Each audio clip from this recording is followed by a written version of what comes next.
Welcome back to Hot Mess Help Desk, the podcast where we talk honestly about college, including the awkward part where everyone says, college will be the best years of your life. And you're like, when does that start? I'm Lainey K. And I'm Maya Ice.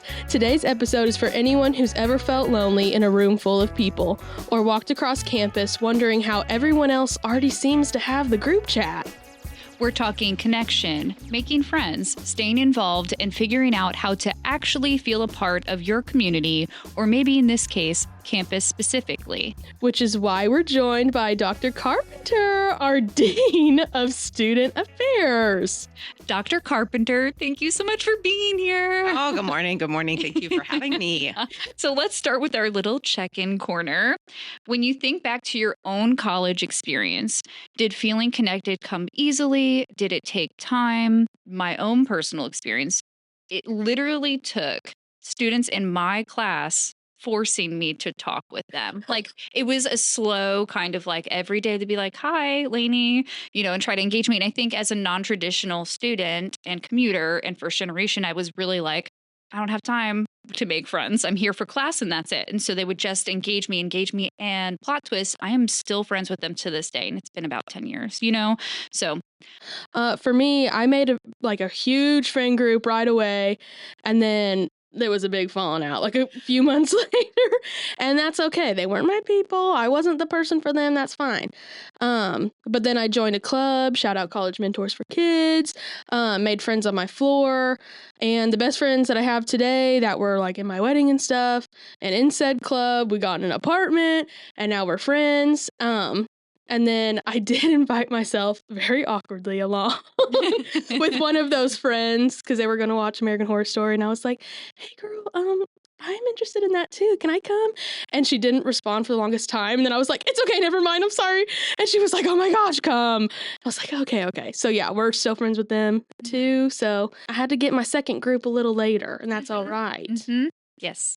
When I went to college, I was a military brat. So I grew up in military families, and you move all the time. So you're sometimes moving with other people who are moving, and you go to a school on a military base. Everybody's kind of in the same situation. So everybody's either shy or awkward or outgoing, but everybody's done the thing before. Mm-hmm. And then there were some times when I go to civilian schools and they would look at me like, we've known each other since preschool. Yeah. We don't know who you are. Mm-hmm. And so coming to college, it was kind of a mix of that. Everybody was kind of in the same boat. Yeah, maybe you came with some friends to college. Maybe you knew no one. So for me, it wasn't easy. It was just I'd always had to do it. Mm-hmm. And I didn't have one friend group. It was like, oh, these are the people on my floor. Oh, this is my roommate and her friends, which when you have roommates, you think they're going to be your best friends. Yes. Mm-hmm. Sometimes they're just not. They're just somebody that weirdly you share a room with, which is incredibly like an intimate thing to do. And then you're like, but girl, I really just see you when we go to bed. Yep. Hang out with you. We don't go to meals, anything like that. So I had the friends down the hall. Then I had the friends in my major. And then I had the friends who I happened to study with at the library. And so it was all different kinds of friends groups, which was a little strange sometimes because all the other friend groups that was theirs. And they didn't venture out to other groups. So I'd miss out on things. Oh, we had this conversation or we went and saw this movie. And I was like, oh, I was with the 6 other groups. So it's kind of like the butterfly, not socially as an extrovert, because I don't consider myself an extrovert, but I was always rotating and with the friends of the moment. Oh, kept it spicy. I think, literally kept it interesting. But I think a lot of students listening will relate to that. At least one of our kind of stories, right? Like the individual who had a friend group, right, Maya, and then that had a falling out, and then you made a new friend group that has been your friends, for this extended time, or Dr. Carpenter, who has multiple friend groups in college, right? Or then even me, who was not really ready to make friends and had really just a one-track mind, and then the extroverts came along. Thank you, Josh and Will, and they were like, "Hey, you will be our friend."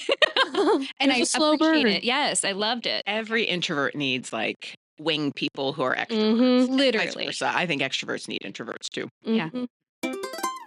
All right. Well, let's get into it, folks. When we say connection, people often picture that big friend group or constant socializing. From your perspective, what actually counts as a meaningful connection? I think like the word trust comes to mind first. Like Mhm. if somebody's a connection for you, you trust them. You trust them in that moment. You trust them when, oh gosh, I just really need to talk to somebody, or I don't want to do this thing by myself. Can I trust somebody to want to do it with me? And I think that we put a lot of weight on like, I have to have like my true friends. I have to have Mhm. this like meaningful connection, and we can kind of build up the pressure there. Sometimes the meaningful connection is just somebody who's going to be there for you. Literally. Mm-hmm. And I think you can build up too much. Sometimes we have friend groups who are like, you just want too much from me. Mhm. Or you have that friend who's like, oh my gosh, they like always need me. Yeah. And I think that also stems from because you have that one or two friends Mhm. that you like rely on for everything. Yeah.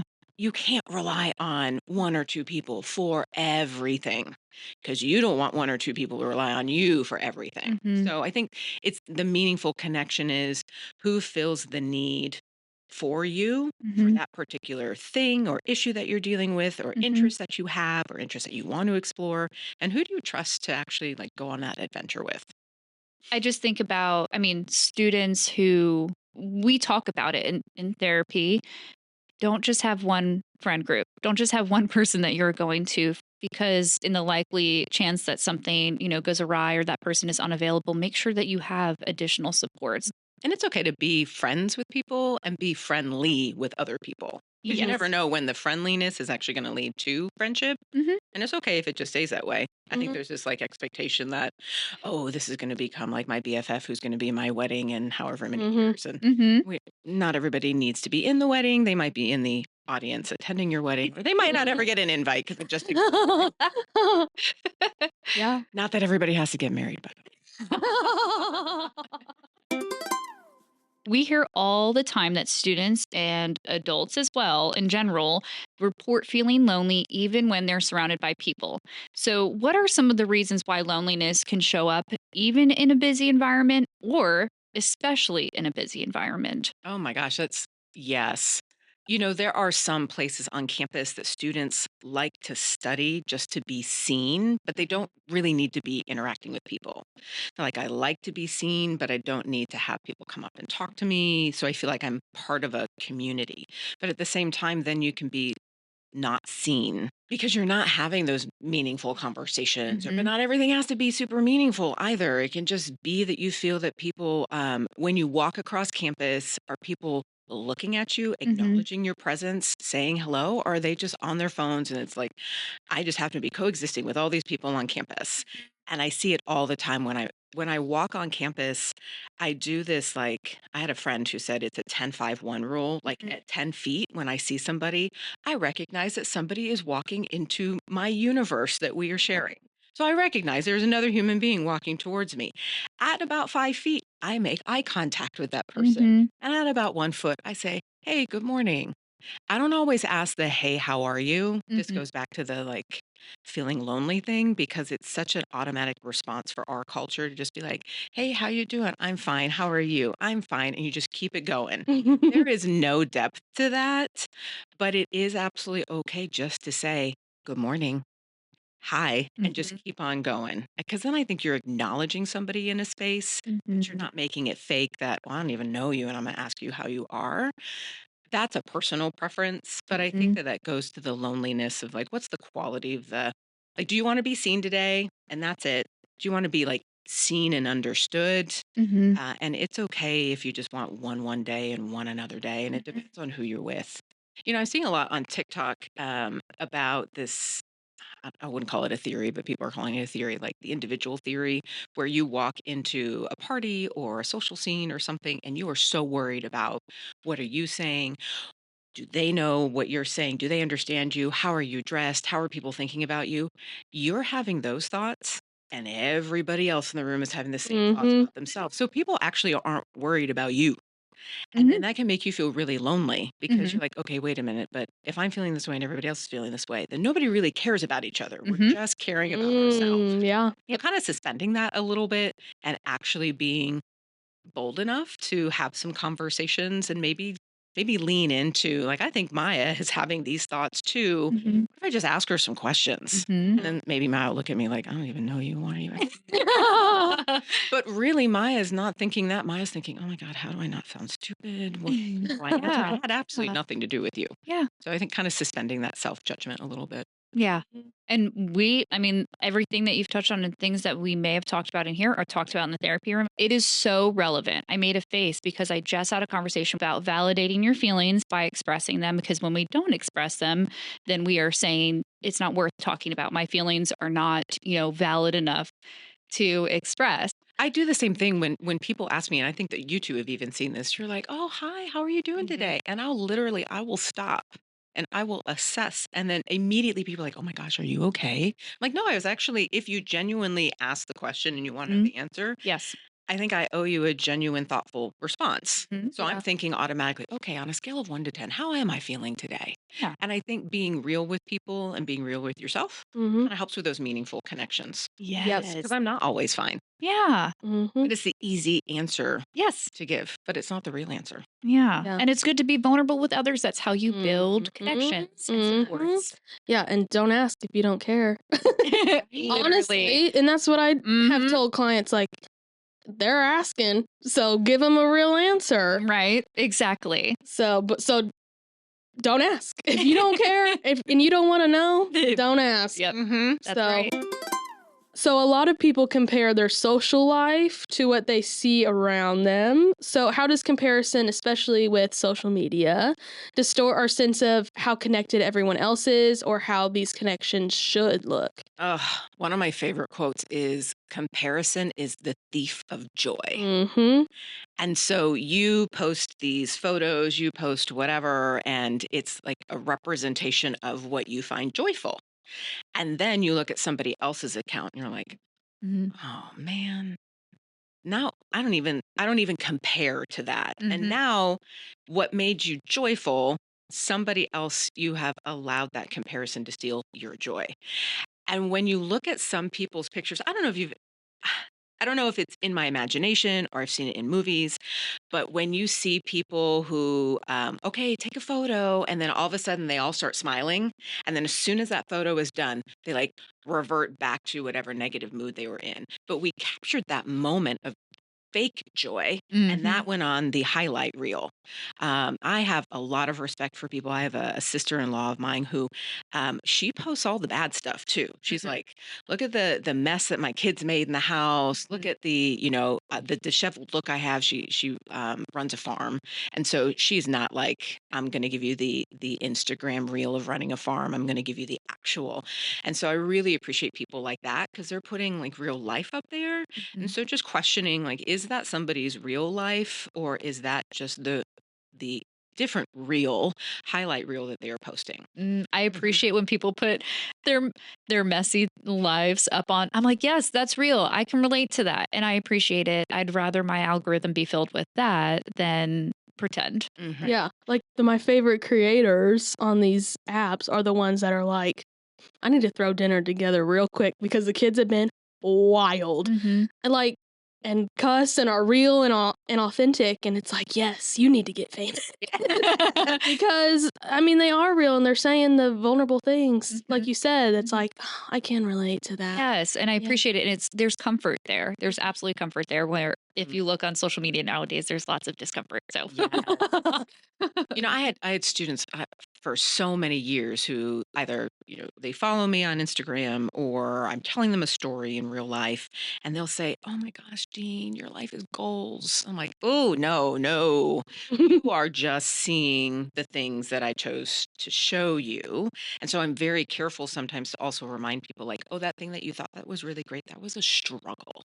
It Mhm. was hard. yeah, And I sometimes didn't think I was going to make it, I was going to do it, whatever it was, because they also only hear some of the good things. Mhm. So I don't feel like, I feel like you should be real with people, but also you don't have to post every struggle either. Mhm. Mm-hmm. So you can still, I think it comes down to balance. Yeah, Yep. So if somebody's highlight reel is like all great things yeah. or all bad things, Oh yeah, that's not accurate either. yeah. Mhm. Balance. Mhm. Just be authentic. Just be yourself. Yeah. Whatever. That sounds so easy. Gosh, if it was that easy, we'd all be doing it. We wouldn't be talking about this. Yeah. Mhm. That is the truth. Okay, so for someone who wants connection but feels anxious or overwhelmed, what is a realistic first step that isn't impossible? As somebody who is anxious, Uh-huh. and I do feel like people, like, as much as I say, oh, they're just thinking about themselves, I feel very, very vulnerable when I try and go up and talk to somebody, or if I'm wanting to start a new friendship or things like that. I'm like, oh, I think a college campus gives you an environment that nothing else will ever give you. Yes. It is the Mhm. convenience factor. I happen to be in the class with you. I happen to be sitting next to you. We happen to be assigned in a group project.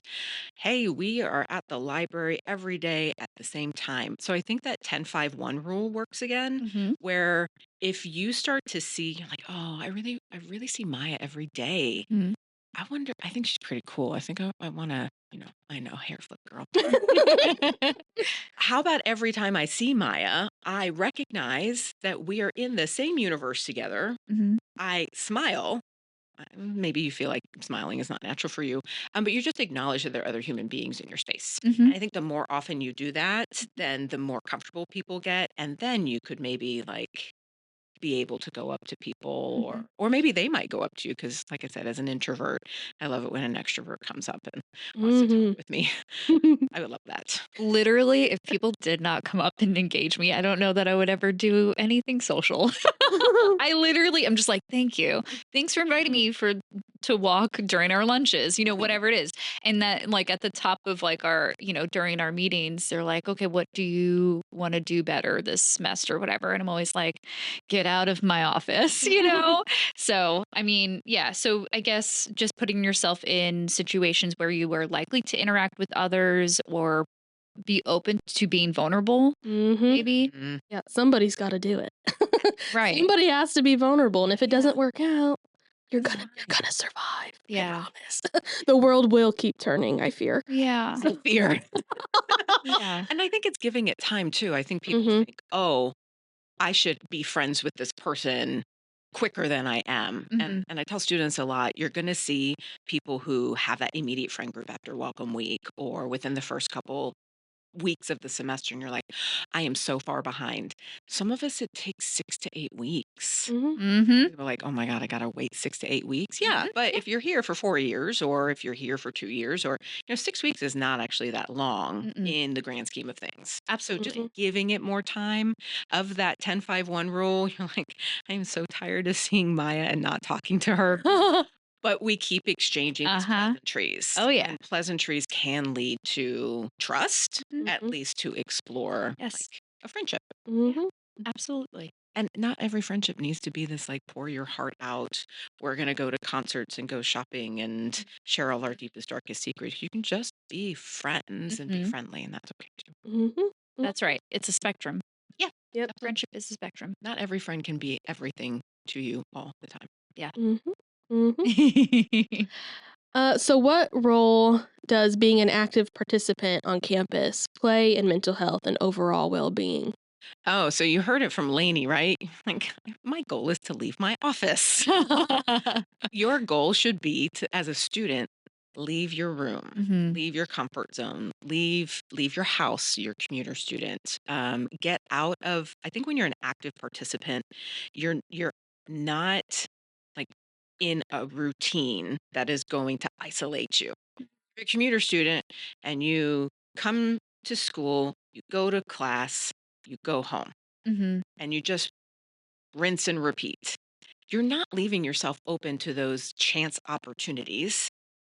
And then you can't really expect a lot to change. Same Mhm. thing with our students who live on campus. If you just hang out in your room and you just go to class, and maybe you get Chartwells to go, or you keep your head down when you're on campus, so you can't do the 10-5-1 rule, uh, that is not going to help you branch out, to expand, to Mhm. have the opportunities to be an active participant. Right.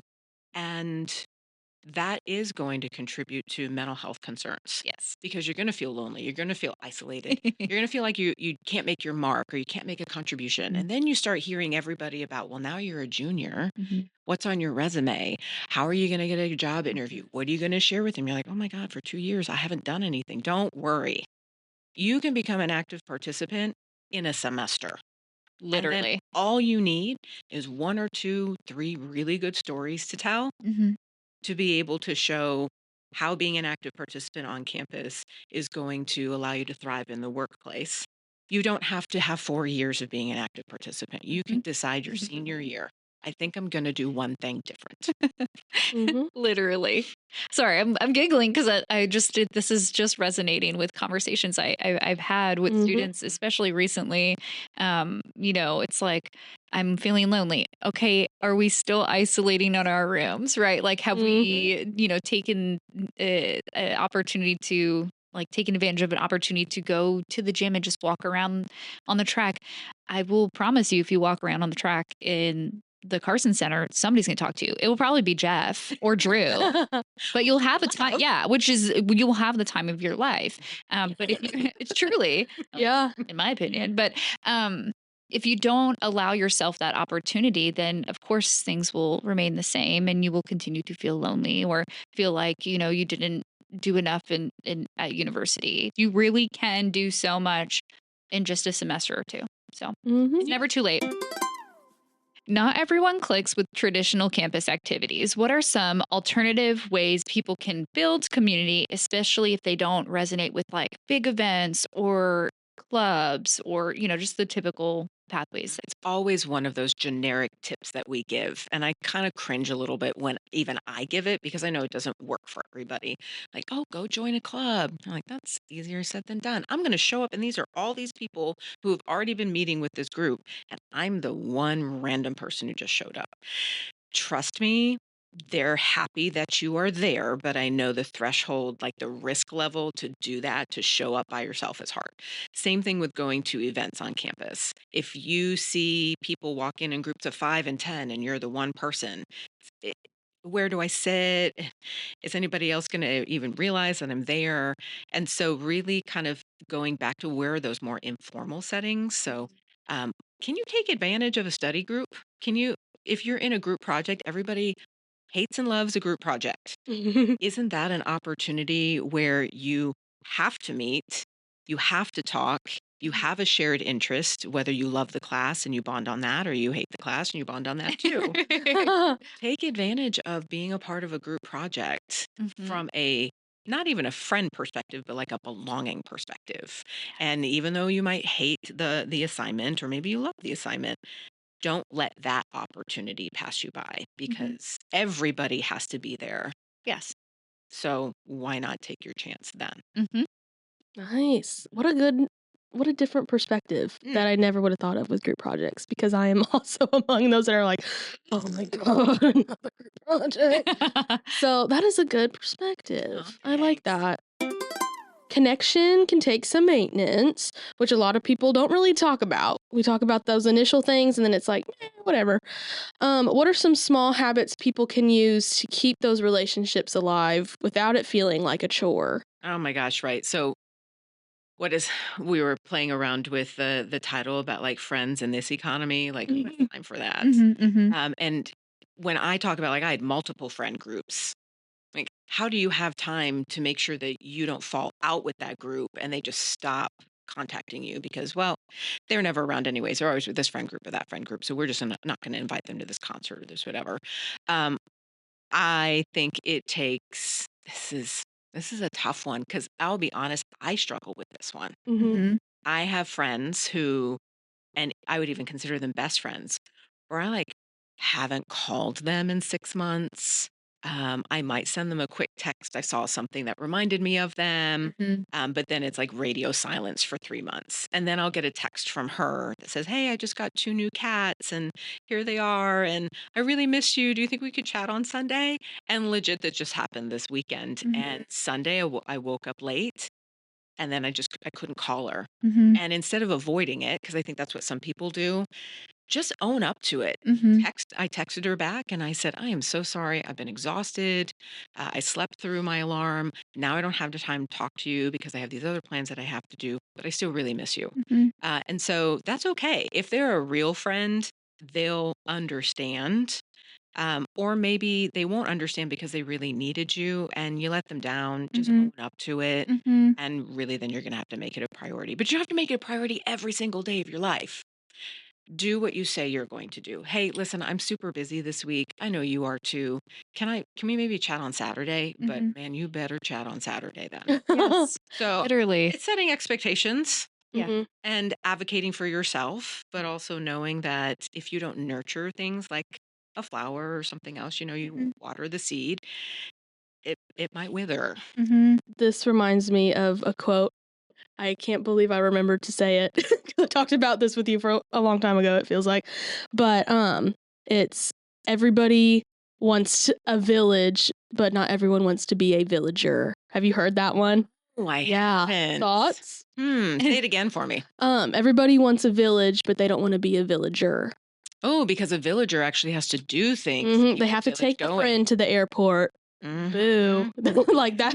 That's kind of inconvenient, but it's really not that hard. And it really means a lot that you don't have to pay $100 to park your car there for a week. It's like a savings bank, right? You're putting in deposits into the friendship bank. Investing. We're investing. Stocks and bonds.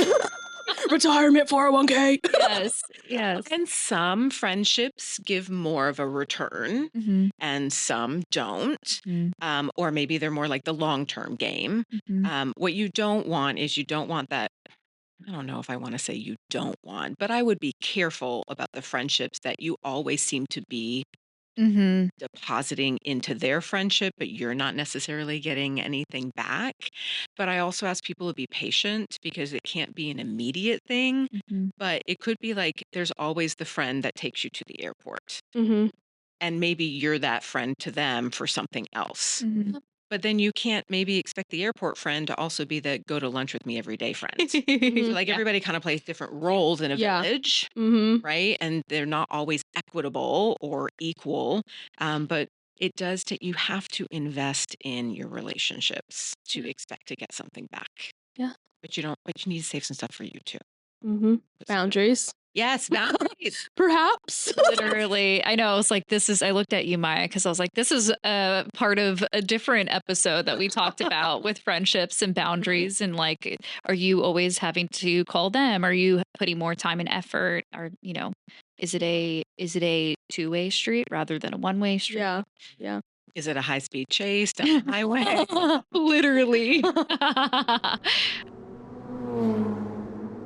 Okay, so we're going to do myth versus fact, just to clarify, people. So, if I haven't found my people yet, something's wrong with me. Oh, absolutely not. I don't know if I have more of an answer or not. No, that's perfect. That's perfect. Okay, so this is one we've already kind of talked about, but everyone else already has friends. That could be fact, Mm-hmm.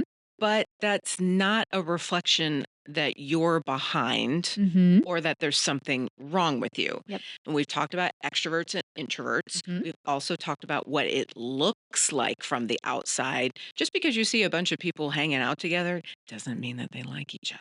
Yes. Doesn't mean that you want to be a part of that group. Doesn't mean that they had a falling out last week or they're going to falling out this week. And friends do that. That's not a sign of an unhealthy relationship. But don't just make the assumption that they are as close of a group as they are. And even if they are, your time will come too. Yeah. You have to be outgoing to belong. No, Mm-hmm. no. I think you can belong with people who aren't outgoing. We talked about wing people earlier. Like those extroverts love a good introvert and vice versa. Mm-hmm. And so, no, that is not a fact. How can you balance between staying connected with community while also taking care of yourself? Taking care of your own needs doesn't necessarily mean that you're by yourself. Mm-hmm. Right. So for me, it's finding the friend groups that are, oh, well, they like to hike or they like to go to the gym or they like to, go out or this group likes to. do whatever else and whatever self-care I'm needing, because I think self-care depends on what you need, right? So self-care isn't always, I'm going to go meditate and I'm going to go be myself. I'm going to do paint by number. Maybe it is those things. Like, that sounds pretty nice. And very specific. Definitely don't have those things in my home office. And maybe I want to do those things by myself. Maybe I want to do those things with other people. And so you can still nurture your connections doing self-care activities. But sometimes it's okay to say, I need a break. And I think part of that is clear communication. We've talked about that earlier too, about like expectations and sorry, I didn't text you. I'm going to call you on Saturday, and then actually doing it. I think it's also explaining to your friend group, hey, I really just need this kind of time and I need this kind of thing for myself. I'm just going to step back this weekend, but I still really love you all and I still want to be a part of this group. Maybe you say it differently, but being clear with what your needs are is a true sign of trust and friendship and vulnerability. And if your friends want you to be healthy, they'll want you to be able to do those things. Yep. I was just about to say, as a friend of people, I would be so happy and proud and understanding if they communicate like, I'm unwell. I'm not up for the task today. I'm like, okay, girl, take care of yourself. Yes. Whatever. Yep. Hey, I'll be here if you need someone to talk to or whatever you need. Let me know. We'll see you after the weekend, or we'll see you after Exactly. that Friday that you want to spend by yourself. Maybe some takeaways here that are to be vulnerable and to communicate. Right? Like it's almost that simple. To be yourself and not comparing to what you think other friend groups are like. They can be whatever you want it to look like. The possibilities are endless. And multiple friend groups, right? Yes. Some people, that's not for them, but for some of us, that's kind of where we thrive. Thank you, Dr. Carpenter, for reminding us that connection doesn't have to be instant or perfect. Well, thanks for having me. If you're feeling disconnected, it doesn't mean that you don't belong. It means you're still finding your place.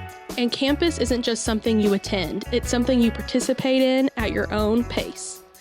This is Hot Mess Help Desk. 2 counselors, Total hot messes. here to help you thrive. No extroversion required. Yes, that was perfect. Before we go, a quick reminder, you don't have to handle everything on your own. If you're a student here at UE, you can connect with us at the Counseling Center. Just call 812-488-2663. Email counselingservices@evansville.edu or stop by during office hours. If you're not on our campus, check in with your school's counseling center or a local provider for support. And if you ever feel like you're in immediate danger or are having thoughts of harming yourself or others, please call Public Safety to get in contact with a UE counselor or call 911 right away. You can also dial 988, the Suicide and Crisis Lifeline. It's available 24/7 anywhere in the U.S. You're not alone, and reaching out takes courage.